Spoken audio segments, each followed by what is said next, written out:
If you want to understand the mind, you run into an immediate structural asymmetry. External observation can map the physical firing of neurons, but only internal observation can detect the actual feeling of a subjective experience.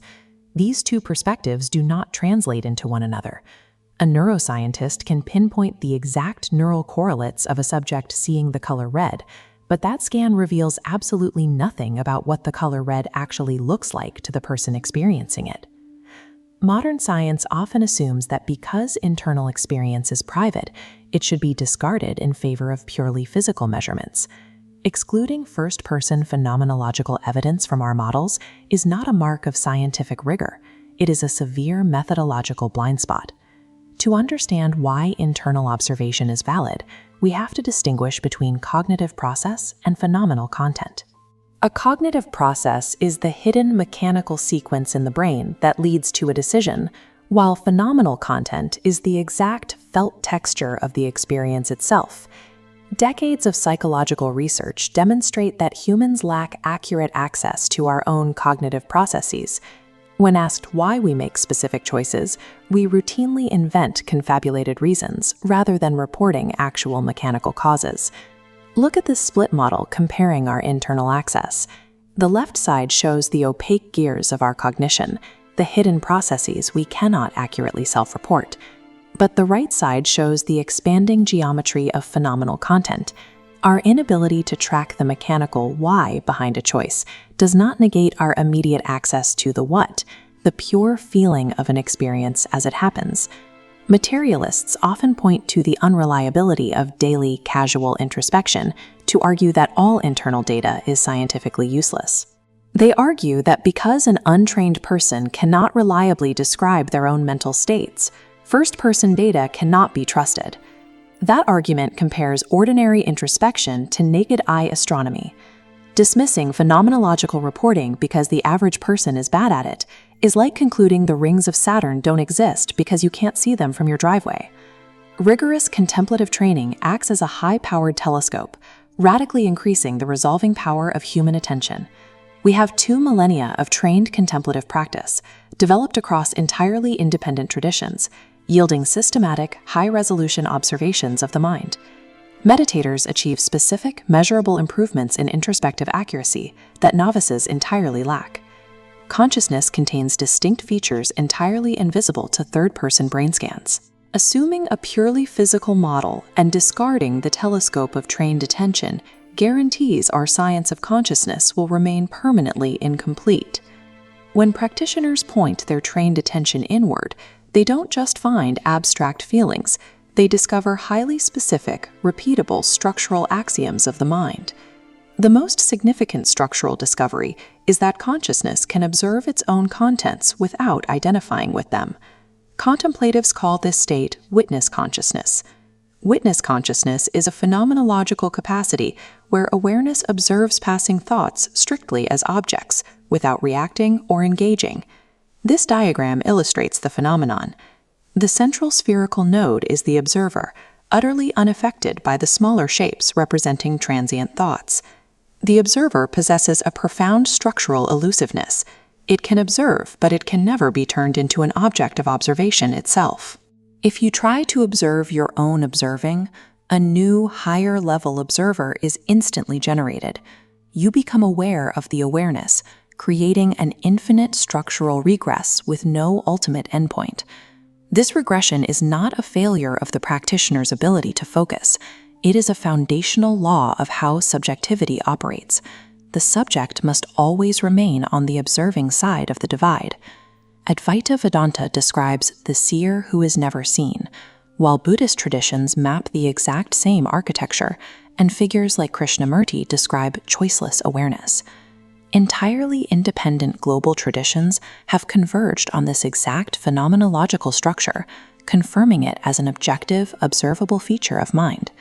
This creates a profound architectural problem for physicalist theories. If awareness is simply an emergent property of a specific neural configuration, it should not possess this endlessly elusive, infinitely regressing structure. The observing subject remains strictly separated from the physical objects, the thoughts and neural patterns, that it is observing.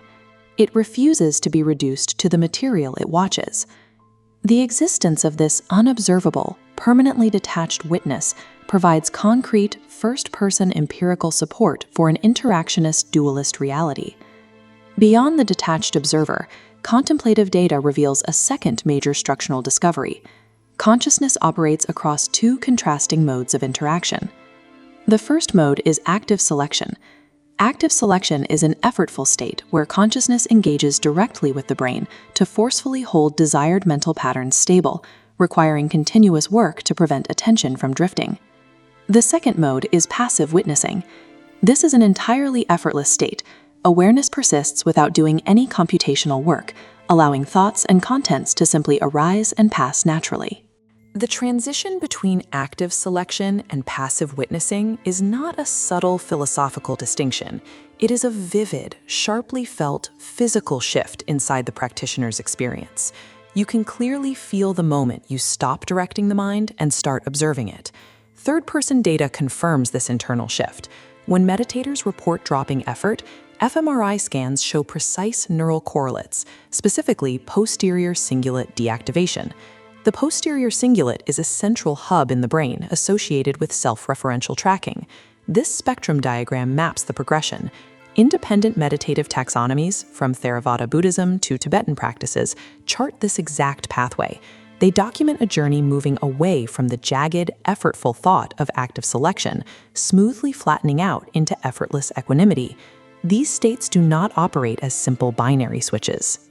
They exist on a fluid continuum of conscious operation, where the practitioner learns to dial their level of cognitive intervention up or down. As the internal feeling of releasing effort scales, the verified physical brain changes track exactly alongside it. The subjective feeling leads the physical measurement.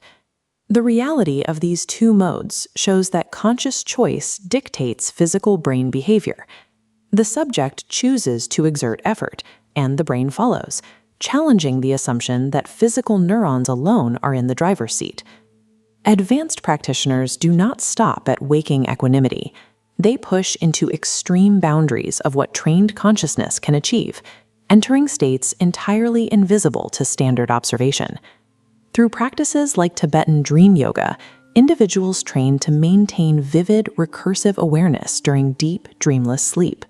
Consciousness remains perfectly lucid and structurally intact, independent of external sensory input or typical waking brain states. The most radical boundary is a state called cessation.